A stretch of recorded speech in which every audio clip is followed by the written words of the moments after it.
말씀은 영적 시선으로 승부하라는 말씀 제목 가지고 우리 안산동산교회 유준 목사님께서 하나님의 은혜 가운데 말씀을 증가하시겠습니다. 다 같이 할렐루야로 맞으시기 바랍니다.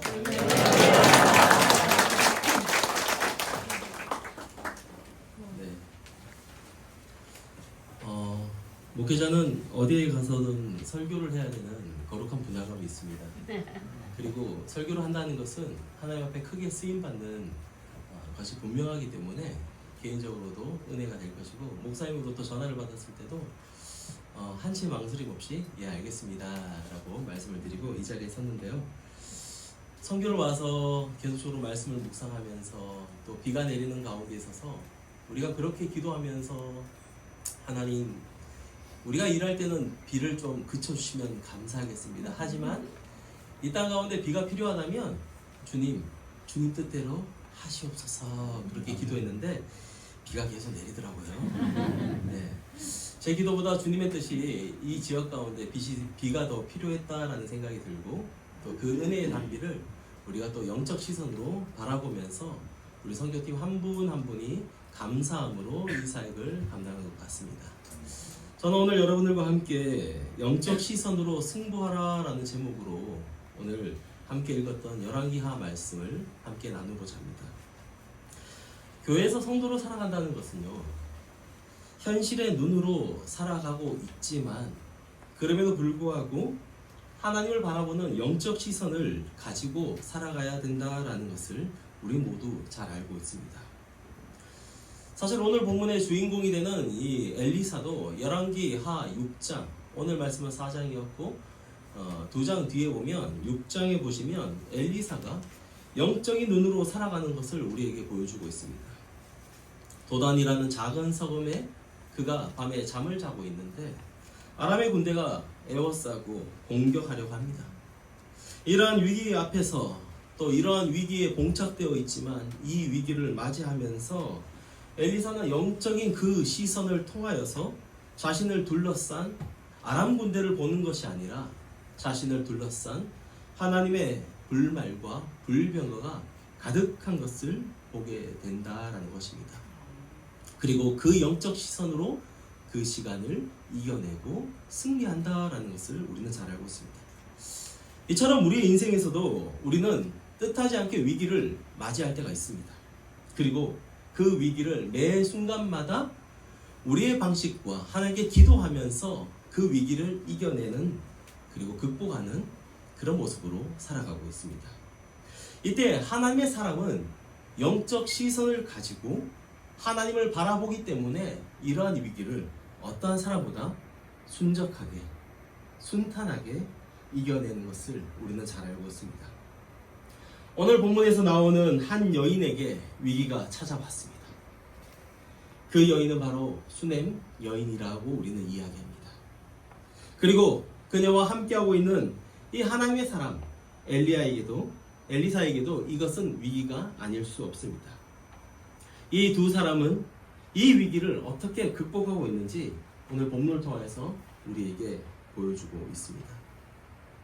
바라기는 이들이 위기 앞에서 어떤 영적 시선을 가지고 그것을 극복하고 있는지 우리가 함께 살펴보고, 우리 자신과 또 우리가 속한 공동체에서 정말 우리가 필요한 것이 무엇인지, 어떤 영적 시선을 가지고 살아가야 될지 결단하는 우리 모두가 되시길 주님의 이름으로 축복합니다.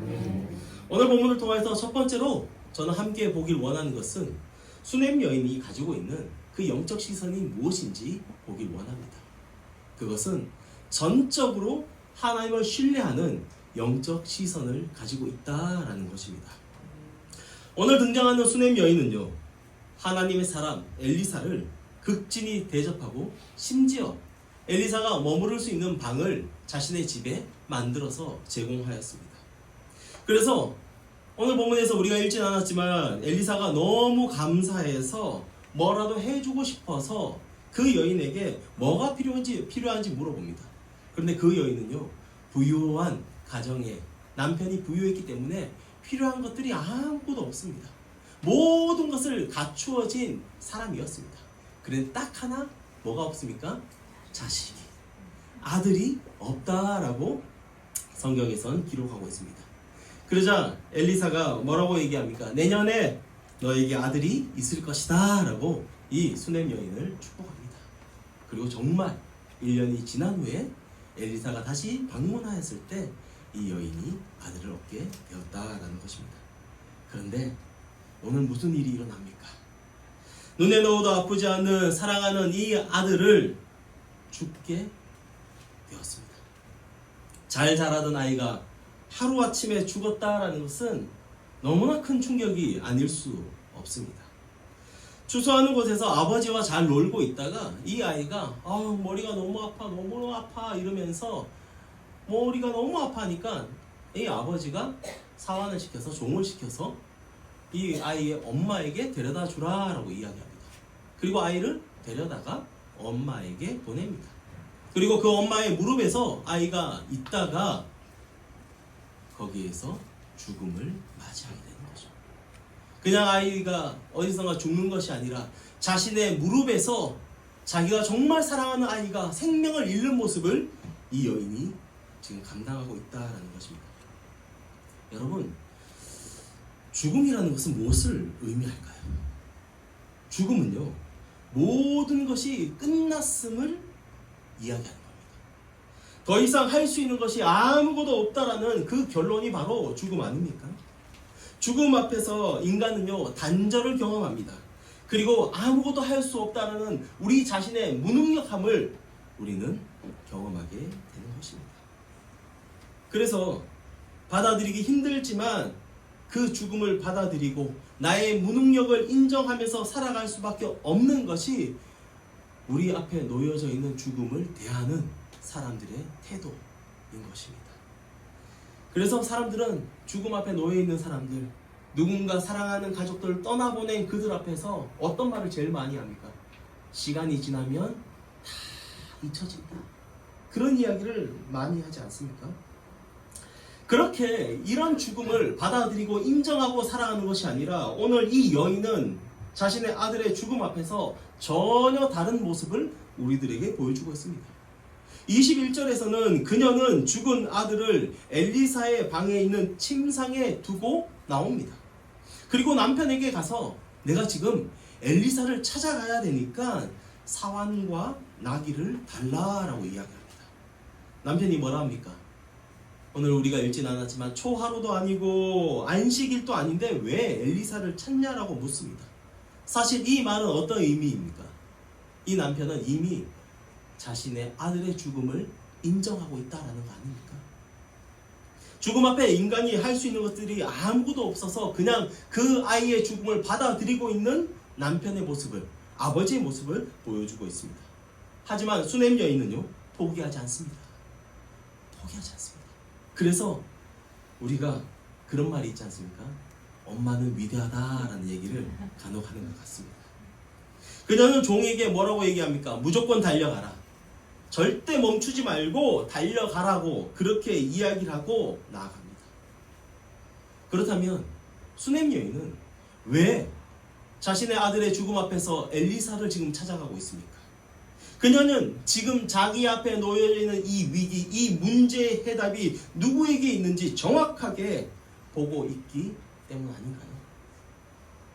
이 여인은 하나님의 사람 엘리사에게 가면 하나님을 분명히 내가 만날 수 있고 그 하나님이 지금 자신의 간절함을 들어줄 수 있기 때문에 그는 엘리사를 찾아가고 있습니다. 그래서 사환에게 절대 멈추지 말고 무조건 달려가라고 명령을 내리고 단숨에 엘리사에게 갑니다. 아마도 이 여인도 들었을 거예요. 엘리사의 스승 엘리야가 사르밧 과부의 아들을 살렸다라는 이야기를 아마 들었을 것이에요. 그리고 아브라함이 100세 얻은 아들을 하나님께서 바치라고 했을 때 하나님이 그 아들을 위해서 예배한 제물이 있다는 것도 분명히 알고 있었을 것입니다. 이처럼 수넴 여인은 하나님이 자신의 아들을 살릴 수 있는 유일한 분임을 그는 알았고 그분만이 살릴 수 있다라고 믿었습니다.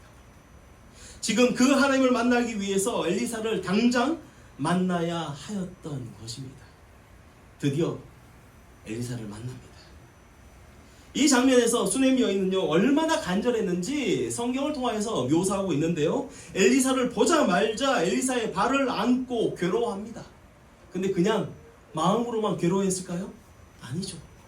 아마 우리는 장면에서 연출은 뭐 되지 않았고 자세히 묘사가 일어나진 않지만 펑펑 울었을 것입니다.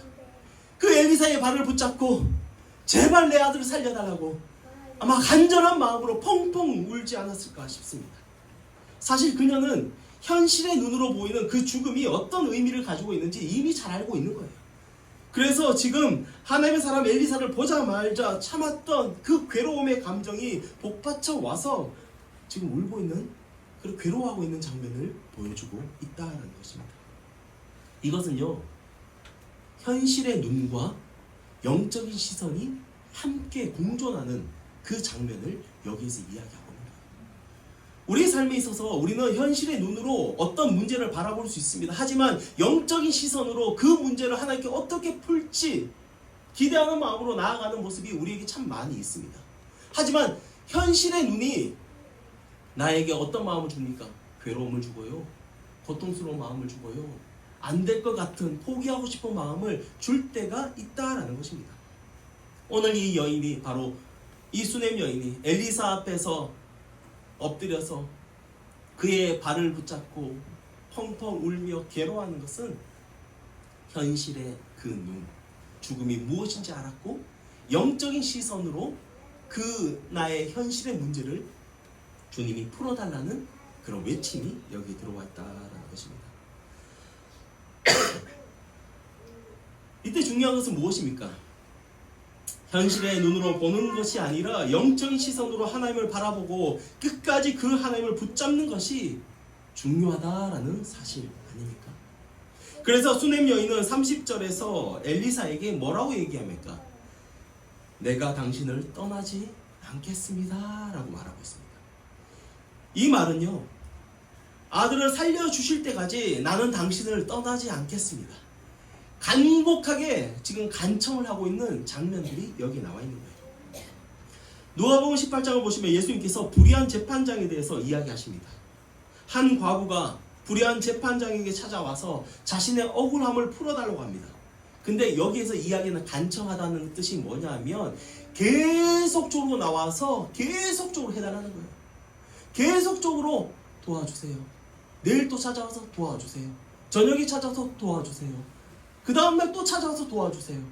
이것이 여기에서 나오는 간청하다라는 뜻인데, 간청하다라는 것은 마치 권투 선수가 주먹을 쥐고 한 방 날리는 것이 아니라 계속 잽이라고 얘기하죠. 계속 그냥 살살 치는 거예요. 근데 이 불의한 재판장이 그런 끈질긴 간청에도 내가 들어줄 수밖에 없다라는 겁니다. 그래서 예수님이 뭐라 합니까? 하물며 불의한 재판장도 이것을 들어주는데 너희의 하나님 아버지께서 너희의 간청을 들어주지 않겠냐라고 우리에게 말하고 있지 않습니까? 수넴 여인이 지금 이러한 간청을 엘리사에게 와서 하고 있습니다. 이렇게 하는 모든 이유가 자신이 갖고 있는 영적 시선을 그가 온전히 믿었기 때문입니다. 누구에게 가야지 지금 이 문제가 해결되고 이 위기를 극복하는지 그는 분명히 알았던 것입니다. 그런데 이 여인이 가져온 문제가 뭡니까? 죽음의 문제 아닙니까? 죽음의 문제를 일반적으로 해결할 수 있는 사람은 이 세상에 아무도 없습니다. 그런데 하나님께서 우리에게 보여주시는 것은 뭐냐 하면 이 죽음의 문제도 하나님 앞에선 불가능이 없다라는 것을 우리에게 보여주고 있는 것입니다. 사랑하는 성도 여러분, 우리가 믿고 의지하고 영적 시선을 가지고 바라봐야 할 그 하나님은요, 능력의 주님이십니다. 죽은 자를 살리시고 병든 자를 고치시며 포로된 자를 자유케 하시고 눈먼 자를 보게 하시며 안전뱅이를 일으키시는 분이 바로 우리 하나님이십니다. 저와 여러분들은 수많은 문제들 앞에서 때로는 쓰러지고 그 위기 앞에서 극복하지 못해서 답답한 마음으로 이 자리에 분명히 나오신 분들도 있을 것입니다. 그런데 한 가지 반드시 기억하실 것은 죽음의 문제도 해결하시는 분이 우리 하나님이시라는 것을 잊지 않으시길 주님으로 축복합니다. 그 하나님이 만져주시고 고쳐주시면 우리의 모든 문제는 해결될 줄로 믿습니다. 우리의 신앙, 우리의 가정, 우리의 교회, 우리가 갖고 있는 수많은 문제들을 하나님이 분명히 일으켜주시고 주님께 간청하고 믿음의 시선을 가지고 영적 시선을 가지고 그 주님께 나오면 하나님이 모든 것을 변화시켜 주실 줄로 믿습니다. 아무리 힘든 일이 우리 앞을 가로막고 있을지라도 현실 앞에 좌절할 것 같고 포기하고 싶은 그런 마음이 우리 가운데 있을지라도 우리는요 영적 시선을 가지고 그 하나님을 또렷이 바라본다면 이 문제는 더 이상 문제가 되지 않을 줄로 믿습니다. 그렇게 주님을 바라보며 영적 시선을 가지고 살아가는 모든 성도들이 되시길 주님의 이름으로 축복합니다. 자, 그렇다면 두 번째로 우리가 함께 보고자 하는 영적 시선은 무엇일까요? 두 번째는 엘리사는 하나님의 긍휼의 마음에 집중하고 있다는 사실입니다. 엘리사는요 하나님의 그 긍휼하심에 모든 포커스를 맞춰서 그 하나님을 바라보고 있다는 사실입니다. 31절을 보시면 엘리사는 게하시에게 어떤 행동을 취하라고 이야기하면서 먼저 보냅니다. 게하시에게 무엇을 줍니까? 지팡이. 맞습니다. 지팡이를 주고 뭘 해라고 하죠? 아이 위에 올려놓으라고 이야기합니다. 자, 지팡이는요 선지자들에게 있어서 영적 번입니다. 지팡이를 통해서 수많은 기적을 일으켰습니다. 그러니까 내가 가기 전에 네가 먼저 가서 게하시에게 이 지팡이를 그 죽은 아이 위에 올려놓아라. 그러면 하나님께서 분명히 그 아이를 살리실 것이다 라는 그런 믿음으로 이 일을 시켰습니다. 그런데 아이가 깨어났습니까? 안 깨어났습니다. 게하시가 가서 이 일을 했는데 아이가 깨어나지 않습니다.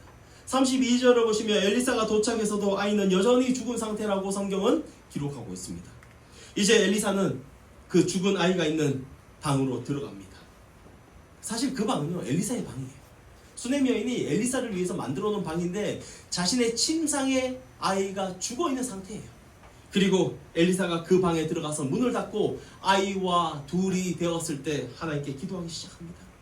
하나님께 뭐라고 기도했을까요? 하나님뿐이 없습니다. 하나님 도와주십시오. 하나님 이 아이를 살려달라고 간절히 기도했을 것입니다. 그리고 갑자기 이상한 행동을 취합니다. 뭘 하죠? 아이 위에 올라갑니다. 아이의 입을 자기의 입과 마주하게 합니다. 아이의 눈을 자신의 눈과 마주하게 합니다. 아이의 손을 자신의 손을 그 위에 얹고 함께 합니다. 그렇게 아이 위에 올라가자 성경에서 뭐라고 얘기하고 있습니까? 아이의 살이 차차 따뜻하여졌더라. 근데 아직 완전히 살아난 건 아닌 것 같아요. 몸에 온기는 돌아오는데 완전히 살아나지 않은 것 같습니다. 그런데 엘리사가 여기서 포기합니까? 아닙니다. 한 번 더 합니다. 방을 빙빙 돌았다라는 것을 이야기하고 있는데 이것은 많은 성경학자들이 이야기할 때 이것은 뭔가 근심에 찼을까? 아니면 기도했을까? 여러 가지 이야기가 있지만 그렇게 돌았다라는 것 자체는 다시 한번 간절히 하나님 앞에 구했다라는 의미를 담고 있는 것입니다. 왜냐하면 이게 안 되구나, 이거 왜 이러지라고 생각하는 그런 제스처였으면 다시 올라갈 이유는 없거든요. 그렇게 방을 뱅뱅 돌다가 다시금 그 아이 위에 올라가서 눈과 눈을, 손과 손을, 그리고 입과 입을 마주하면서 그 아이에게 나갑니다. 그러자 어떤 일이 일어납니까? 아이가 살아나게 되었습니다. 할렐루야. 아멘. 그 아이가 살아나서 재채릭을 7번 하고 그가 깨어나는 것을 우리에게 보여주고 있습니다. 이제 아이의 엄마를 부릅니다. 수넴 여인에게 불러서 아이를 데려가라고 합니다. 이 여인이 다시 한번 그 엘리사 앞에서 엎드립니다. 그리고 또 어떻게 했을까요? 우리 같으면 고맙습니다. 감사합니다. 내 아이를 살려주셔서 너무 감사합니다. 또 펑펑 울었지 않겠습니까? 아까 전에 그녀의 울음은요 괴로움의 울음이었습니다. 그런데 지금 울음은요 하나님이 내 모든 괴로움을 씻겨주셨다. 다시 한번 내 아이에게 생명을 주셨다라는 그 기쁨의 눈물을 이 여인이 하고 있다라는 것입니다. 잃어버린 아들, 죽었던 아이를 다시 되찾자 기쁨과 감격의 눈물을 엘리사 앞에서 하나님 앞에 올리고 있다라는 것입니다. 성경은 여기서 두 가지 장면을 우리에게 보여주고 있습니다. 하나는 게하시의 행동과 하나는 엘리사의 행동입니다. 게하시는요, 정말 수동적으로 그 일을 감당하였습니다. 그러니까 이루어지지 않는 거예요. 이 말은 어떤 의미가 있냐면 우리가 어떤 사역을 하든지 뭘 하든지 간에 수동적인 역할로 뭔가를 하면 되지 않는다는 거예요. 정말 하나님을 바라보면서 최선을 다하면서 내 생명을 드리는 마음으로 주님이 맡기신 일들에 대해서 감당해야 된다는 것을 우리에게 말하고 있다는 것입니다. 하지만 엘리사는 어떻습니까? 하나님 앞에 간절하게 기도합니다. 입과 입을 마주하고 눈과 눈 그리고 손과 손을 마주했다라는 것은 그 아이의 그 삶 속에, 그 마음 속에, 그 괴로움 속에, 그 여인의 괴로움 속에 함께 동력하고 동참한다는 의미가 들어가 있는 것 아닙니까? 엘리사는 지금 수동적으로 이 일들을 감당하는 것이 아니라 진짜 하나님의 마음이 무엇인지, 하나님이 그 수냄 여인의 그 아파하는 마음을 바라보시면서 그 아이를 바라보면서 정말 슬퍼하시는 그 하나님의 마음에 집중하시면서 그가 이 사역들을 감당하고 있다라는 것입니다. 여러분, 여러분들에게 지극히 작은 사역을 누군가 맡긴다 하더라도 그것을 수동적으로 하지 않으시기 바랍니다. 뭔가 있어야지만 사역을 감당하고 뭔가 이루어져야지만 뭔가 할 수 있는 듯한 생각을 가지는 것은 게하시의 삶과 똑같다는 거예요.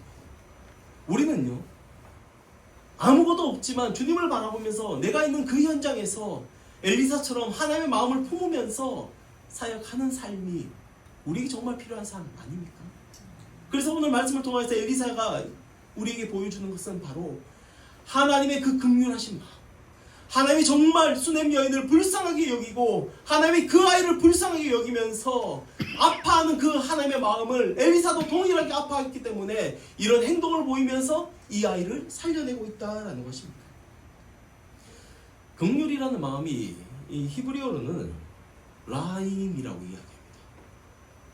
그리고 헬라어로는 스프랑크 니조마이라고 이야기합니다. 이 두 가지 뜻이 비슷한데 이 라임이라는 것은 이 특별히 여성의 자궁에서부터 아파오는 아픔, 고통스러움 이런 의미가 있고, 이 스프랑크 리조마이라는 뜻은 내 내장에서부터 올라오는 극심한 고통을 얘기하는 거예요. 여러분, 긍휼이라는 말은 우리는 항상 사랑이라는 말로 받아들였어요. 그래서 예수님께서도 그 목자 없는 그 무리를 바라보시면서 예수님이 불쌍하게 여기셨다라고 이야기하는데 그 불쌍하게 여기셨다라는 말 속에 스프랑크 리조마이가 들어가 있는 거예요. 그 예수님이 마음속 깊은 곳에서, 내장 깊숙한 곳에서 그들을 바라보면서 아파했다는 마음. 오늘 하나님이 이 긍휼의 마음으로 이 수냄 여인과 이 아이를 바라보셨다는 사실, 그리고 엘리사는 그 하나님의 긍휼한 마음에 함께 동참했기 때문에 하나님이 내장 깊숙한 곳에서 아파하면서 고통하시는 그 마음을 엘리사도 동일하게 받아들이면서 이 사역을 감당하고 있다는 것입니다. 사도 바울도 빌립보 성도들을 바라면서 이렇게 이야기하고 있습니다. 내가 예수 그리스도의 심장으로 너희를 사모하였다. 이때 심장이 바로 스프랑크 니조마이, 긍휼히 여기다.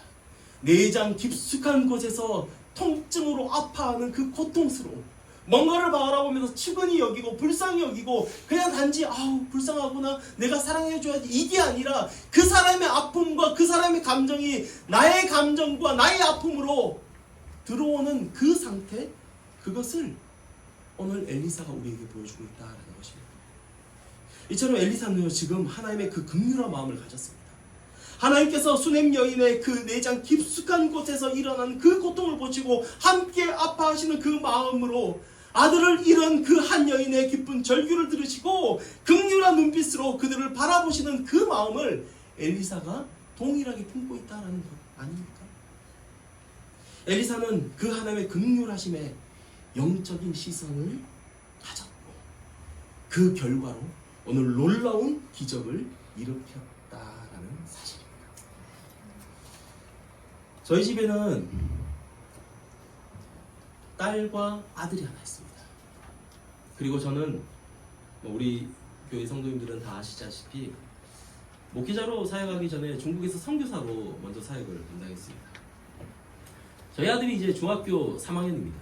둘째가 중3인데 이 아이의 눈에는요, 눈썹 밑에는요, 여기에 찍힌 상처가 있습니다. 어린 시절 3살인가 4살 때 일인데 보통 아이가 이런 데가 찍혀서 상처가 나면 부모들이 난리 나지 않습니까? 얼굴인데 어떡하냐고 난리 납니다. 근데 그날 이 아이가 상처가 났을 때 저희 부부는 아무렇지도 않게 다행이다. 방금 전에 이거보다 더한 일이 있었는데 다행이다. 그리고 그 상처를 볼 때마다 그때의 그 감정들이 올라오기 시작합니다. 지금 또 애가 자라니까 이 상처가 더 커지더라고요. 그걸 볼 때마다 저희 부부는 동일한 마음으로 서로를 쳐다봅니다. 그날 어떤 일이 있었냐면 중국에서 공원에서 사람들이 많은 곳에서 그 아이를 잃어버렸습니다. 중국에서 아이를 잃어버렸다는 것은요, 찾지 못할 확률이 80에서 90%입니다. 왜냐하면 아이들을 팔기 때문에 유기에서 파는 일들이 빈번하게 일어났기 때문에 아이를 잃어버리는 것 자체가 아이를 찾을 수 없다라는 것으로 우리는 잘 알고 있습니다. 저희는 그 공원에서 정말 지금도 생각하기 싫은 그런 일인데 정말 반정신 나간 사람처럼 소리를 지르면서 그 아이를 찾아다녔습니다. 지나가는 중국인들에게 요만한 아이 봤냐면서 중국어로 이야기하고 심지어 한국어로 이야기하면서 막 소리 지르면서 그 아이를 찾아갔습니다. 다행히 한 몇십 분 지나서 그 아이를 찾았습니다. 많은 선교사님들이 기적이다라고 이야기했습니다. 사람이 그렇게 많은데 아이가 잃어버린 걸 보고 이 아이를 물건처럼 생각해서 3살 정도에서 4살 된 아이를 그냥 데리고 가요. 그리고 아이를 다른 지역에 팔아버립니다. 근데 그 아이를 찾아낸 것은 우리 선교사님들이 이야기할 때 기적이라고 이야기합니다. 저희는 아이를 찾자 그 아이를 부둥켜 안고 그 자리에서 주저앉아서 울기 시작했습니다. 지금 또 아내와 그때를 생각합니다. 그리고 서로에게 이런 질문을 합니다. 여보, 만약에 그때 우리 민균이 찾지 못했으면 어떻게 되었을까라는 질문을 합니다. 우리는 똑같은 대답을 합니다. 지금 또 중국에서 민균이 찾아다니면서 살았겠지. 자녀를 잠시 잃은 것도 저에게 있어서 엄청난 고통스러운 기억이 남아 있습니다. 그런데 오늘 이 수냄 여인은요, 그렇게 사랑하는 자식의 죽음 앞에서 아무것도 할 수 없는 그 모습을 우리에게 보여주고 있다라는 것입니다. 그 마음이 얼마나 고통스러운가요? 무엇보다도 그 찢어지는 그 고통스러운 마음, 하나뿐이 없는 그 사랑하는 아들을 죽음을 맞이하는 그 마음. 근데 그 찢어지는 그 여인의 마음을 하나님이 똑같이 아파하고 계신다라는 사실입니다. 그리고 엘리사도 동일한 마음으로 그 하나님의 마음을 품고 수냄 여인의 마음을 품고 그 아들을 살리고 있는 것 아닙니까? 사랑하는 성도 여러분, 우리는 이러한 하나님의 긍휼하심을 이제는 영적으로 바라봐야 될 줄로 믿습니다. 우리와 동일하게 아파하시고 동일하게 고통스러워하시고 동일하게 눈물을 흘리시는 그 하나님께 우리는 그분께 시선을 맞추며 살아가는 것이 바로 교회와 성도가 가져야 할 영적 자세임을 잊지 않으시길 바랍니다. 무엇보다 영적 시선으로 하나님의 긍휼하심을 바라본다는 것은 우리도 엘리사처럼 긍휼한 마음을 품는 것임을 반드시 기억하시길 바랍니다. 그래서 누군가의 아픔에 함께 동참하며 하나님의 마음에 합당하게 살아가는 우리 고향내 교회 모든 성도님과 또 우리 동산의 모든 성도님 되시길 주님의 이름으로 축복합니다. 내장 깊숙한 곳에서 함께 아파하는 그 하나님께서 무엇을 하실지, 그 하나님의 긍휼에 초점을 맞추고 그 하나님만 바라보는 삶이 이제는 우리가 가져야 될 영적 시선임을 잊지 않는 우리 모두가 되시길 주님의 이름으로 축복합니다. 오늘은 영적 시선으로 살아가는 것이 무엇인지 우리가 함께 보았습니다. 모든 위기의 해결책이 누구에게 있는지 직시하는 것, 이것이 바로 하나님을 향한 영적 시선임을 우리에게 말씀하고 있습니다. 그리고 또한 하나님의 긍휼하신 그 마음을 깨달아서 우리도 함께 아파하는 그 긍휼의 마음, 하나님의 마음을 품고 그 긍휼한 마음으로 우리 앞에 놓여져 있는 수많은 사역들을 감당하며 살아가는 것이 바로 영적 시선을 가진 성도의 자세인 것을 말씀하고 있습니다. 그렇다면 영적 시선을 가진 우리들은 특별히 교회에서 성도의 삶을 어떻게 살아야 될까요? 함께 이것을 고민하고 함께 기도하는 시간 가졌으면 좋겠습니다. 우리의 인생에서도 위기는 항상 존재합니다. 원하지 않던 원하던 위기는 찾아올 수밖에 없는 거예요. 문제가 항상 일어난다는 거예요. 어떤 위기는 우리의 힘으로 해결할 수도 있습니다. 하지만 어떤 문제는요, 우리의 힘으로 해결하기는 버거울 때가 있습니다. 제가 여러분들에게 말씀드리고 싶은 것은 지극히 작은 위기, 내 힘으로 해결할 수 있는 모든 위기 앞에서 그냥 내 힘으로 해결하고 끝내는 것이 아니라 아무리 작은 위기 앞에서 내가 있더라도 그 위기를 주님 앞에 맡기고 영적 시선을 가지면서 주님이 어떻게 나를 인도하시고 이끌어 가실지 주님께 모든 것을 맡기는 삶의 습관이 필요하다라는 것입니다. 충분히 이건 내 힘으로 할 수 있어요. 심지어 중국집 가서 음식을 시킬 때 그때도 기도하라는 이야기를 어느 목사님들께서는 하십니다. 그만큼 작은 기록 앞에서도, 작은 습관 앞에서도 내가 하나님을 얼마나 신뢰하고 내가 결정하고 살아가는 것이 아니라 주님께 모든 걸 맡기고 모든 주도권을 주님께 드리고 살아가는 것이 정말로 합당한 영적 시선을 가진 자의 모습이라는 것을 이야기하고 있습니다. 그렇게 작은 것을 주님께 맡기면요, 나중에 여러분들 앞에 큰 문제가 놓였을 때도 당연하게 그걸 주님께 맡기는 거예요. 작은 습관이 나중에는 큰 문제를 해결하는 놀라운 일들이 일어난다라는 것을 말씀하고 있다라는 것입니다. 또 그리고 여러분들에게 말씀드리고 싶은 습관은, 그리고 우리가 기억해야 될 것은 무엇일까요? 하나님의 긍휼한 그 마음 다시 한번 말씀드리고 싶습니다. 스프랑클 리조마이, 그 심장에서부터, 그 내장에서부터 오는 고통스러움, 누군가를 바라보면서 동일하게 아파하는 그 마음이 우리에게 필요하다라는 것입니다. 우리는요, 하나님이 그 마음으로 우리를 먼저 품으셨어요.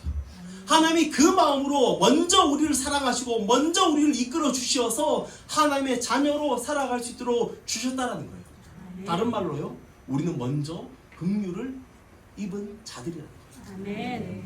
그렇다면 긍휼을 먼저 입은 자로서 살아야 될 삶의 자세는 뭘까요? 하나님이 그 내장 깊숙한 곳에서 아파하고 있는 그 영혼들, 그 잃어버린 영혼들을 바라보면서 나도 그들 바라볼 때 하나님이 가지고 계신 그 긍휼의 마음으로, 아파하는 그 마음으로 그들에게 다가가고 복음으로 그들에게 손을 내미는 그 삶의 모습이 우리에게 필요하다라는 것을 말씀하고 있다라는 것입니다. 교회는요, 그런 일 하라고 만들어진 하나님의 공동체라는 거예요. 교회는 그러기 위해서 존재하는 것이고 성도는 그것을 위해서 살아가는 자들이라는 것입니다. 사랑하는 성도 여러분, 오늘 이렇게 수넴 여인의 그 아들이 죽음에서 생명으로 살아간 것을 우리는 보고 있습니다.